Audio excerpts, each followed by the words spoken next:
च्या बातम्या। पुणे जिल्ह्यातील सततच्या पावसामुळे उजनी धरण पूर्णपणे भरलेलं आहे। त्यामुळे भीमा नदी पात्रामध्ये मोठ्या प्रमाणात पाण्याचा विसर्ग सुरू करण्यात आलेला आहे। वीर आणि उजनी धरणातून सध्या 60,000 क्युसेक पाणी सोडलं जात आहे। त्यामुळे अक्कलकोट तालुक्यातील आळगे बंधारा पाण्याखाली गेलाय, तो वाहतुकीसाठी बंद करण्यात आलाय।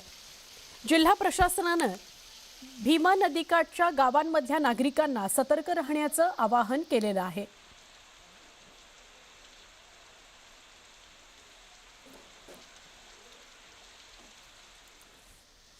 पालघर जिल्ह्यातील डहाणू इथल्या प्रसिद्ध महालक्ष्मी गडावर भूस्खलन झालं आणि मंदिराकडे जाणारा मार्ग बंद झाला।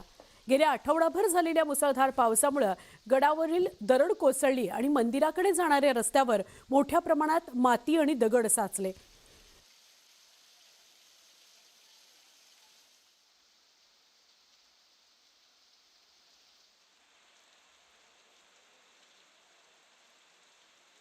त्यामुळे सुरक्षेच्या कारणास्तव प्रशासनाने मंदिराकडे जाणारा मार्ग पुढच्या आदेशापर्यंत बंद ठेवण्याचा निर्णय घेतलेला आहे। महाराष्ट्रासह गुजरातमधील लाखो भाविकांचं श्रद्धास्थान असलेल्या या मंदिरामध्ये सध्या भाविकांना जायला मनाई करण्यात आलेली आहे। गडावर जाण्याचा प्रयत्न करू नका असं आवाहन प्रशासनाने केलेलं आहे। स्थानिक ग्रामस्थांच्या मदतीने दरड हटवून मार्ग पूर्ववत करण्याचं काम युद्धपातळीवर सुरू आहे।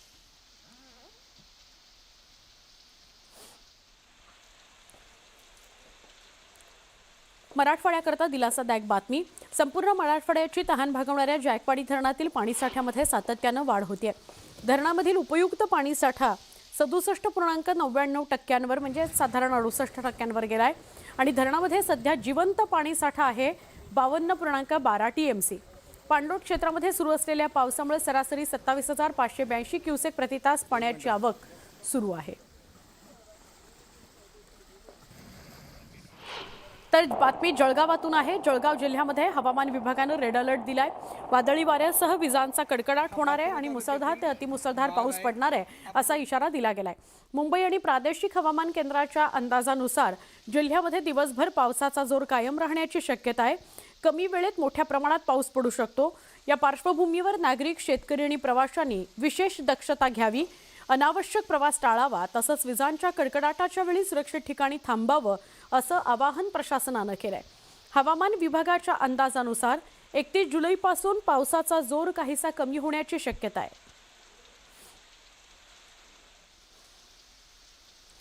जळगाव जिल्ह्याची जीवनवाहिनी मानल्या जाणाऱ्या गिरणा धरणातील जलसाठा 94% आलाय। धरणामध्ये सुमारे 3,000 क्युसेक प्रतितास पाण्याची आवक सुरू आहे। लवकरच धरण ओव्हरफ्लो होण्याची शक्यता आहे। विशेष म्हणजे अवघ्या 8 दिवसांमध्ये धरणाच्या जलसाठ्यामध्ये तब्बल 54% वाढ झाली। त्यामुळे शेतकरी आणि नागरिकांना मोठा दिलासा मिळाला आहे। धरण पूर्ण भरल्यानंतर अतिरिक्त पाण्याचा विसर्ग केला जाऊ शकतो।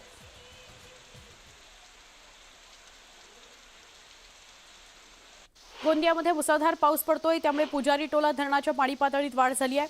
पुजारी टोला धरणाचा पाणीसाठा सध्या 86% झालाय।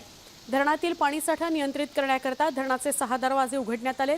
या धरणातून सध्या नदीपात्रामध्ये 10,832 क्युसेक वेगाने पाण्याचा विसर्ग सुरू करण्यात आलाय।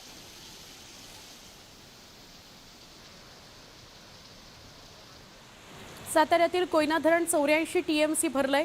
धरणातील पाणीसाठा नियंत्रित करण्याकरता कोयना धरणाचे 6 दरवाजे उघडले जाणार आहेत। बुधवारी साताऱ्यातील पश्चिम घाट परिसरात पडत असलेल्या मुसळधार पावसाने कोयना धरणाच्या पायथा विद्युत ग्रहातून 1,050 क्युसेक प्रतितास पाणी सोडण्यात आलं। आता कोयना धरणाचे सगळे 6 दरवाजे आज उघडले जातील आणि 5,079 क्युसेक प्रतितास पाणी कोयना नदीपात्रात सोडलं जाईल। त्यामुळे एकूण कोयना धरणातून 6,129 एवढा पाण्याचा विसर्ग सुरू करण्यात येणार आहे। त्यामुळे सातारा, सांगली जिल्ह्यातल्या कोयना आणि कृष्णा नदीकाठच्या गावांना सतर्कतेचा इशारा देण्यात आलाय।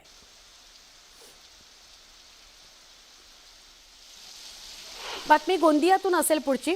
गोंदियाच्या अर्जुनी मोरगाव तालुक्यामध्ये मुसळधार पाऊस पडतोय। सर्वत्र दाणादाण उडालेली आहे। मुसळधार पावसामुळे मोरगाव अर्जुनी तालुक्यातील अनेक भागांमध्ये नदी नाले तुडुंब भरून वाहत आहेत। यातच महागाव ते अर्जुनी मोरगाव या मुख्य मार्गावर असलेल्या माहूरकुडा इथल्या नाल्याला पूर आला।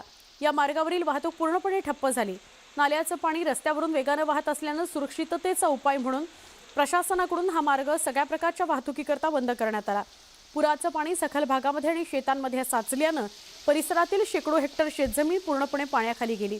त्यामुळे नुकतीच रोवणी झालेली भात पिकं पाण्याच्या विळख्यात सापडली आहेत।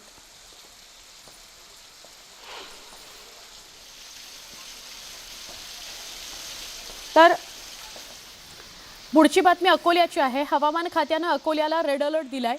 त्यामुळे सकाळपासूनच अकोला जिल्ह्यात जोरदार पाऊस पडतोय। या पावसानं शहरातील रस्ते जलमय केलेले आहेत। शेतकरी वर्गात आनंद आहे। सकाळपासून जोरदार पाऊस बरसत असला तरी धरण क्षेत्रात याचा कोणताही परिणाम दिसत नाहीये। पाणी टंचाईचं सावट मात्र अकोला शहरावर अद्याप कायम आहे। एका बाजूला पाणी टंचाई आणि दुसरीकडे मात्र शहरामध्ये पडणारा मुसळधार पाऊस आणि रस्त्यावर साचलेलं पाणी।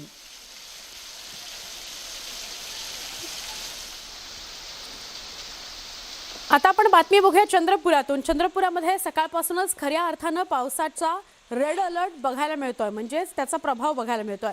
चंद्रपूर शहर आणि जिल्ह्यामध्ये पावसानं जोरदार हजेरी लावली। त्यामुळे चंद्रपूर शहरातील अनेक रस्त्यांवर पावसाचं पाणी साचलं। रात्रभर पावसाची संततधार होती। त्यामुळे सकाळपासूनच पावसानं जिल्ह्यात सर्वत्र लावलेल्या दमदार हजेरीमुळे शेतकऱ्यांसह सगळ्यांच्याच आशा पल्लवित झाल्या। चंद्रपूर जिल्ह्यात 2 दिवसाचा रेड अलर्ट देण्यात आला होता, परंतु काल जो आहे तो मोठ्या प्रमाणात पाऊस झालेला आहे। पण आज सकाळपासूनच मुसळधार पावसाची सुरुवात झालेली आहे। काल शाळा महाविद्यालयाला सुट्टी देण्यात आली होती, परंतु आज जो आहे आज मोठ्या प्रमाणात म्हणजे पहाटेपासूनच एक मोठा पाऊस पडायला सुरुवात झालेली आहे। आणि चंद्रपूरचे जे सखल भाग आहे त्या सखल भागात पाणी साचायला सुरुवात झालेली। अनेक ठिकाणी जे रस्त्यावर जे खड्डे आहेत त्या ठिकाणी जे नागरिक आहेत ते घसरून पडत आहे आणि जे रस्ते आणि मोठ्या प्रमाणात जे पाणी आहे ते रस्त्यावर साचलेलं आहे। यासोबतच जे आहेत आता शेतकरी जे आहेत त्यांना अशा पावसाची गरज होती, त्याच्या पावसाला सुरुवात झालेली आहे। एकंदरीत वार्षिक सरासरीचा 36% पाऊस झालेला आहे आणि सध्या पाऊस हा कमी प्रमाणात आहे। म्हणजे इरे धरणाची परिस्थिती सुद्धा सध्या 50% वरच आहे। एक मोठ्या पावसाची पुन्हा अपेक्षा आहे, त्यानंतरच हे जे पावसाची ती कमी पूर्ण होणार आहे। पण आज सकाळपासून मुसळधार पाऊस सुरुवात झाल्याने कुठेतरी नागरिकांना एक दिलासा मिळाला की एक चांगला पाऊस होत आहे म्हणून। हैदर शेख, मराठी, चंद्रपूर।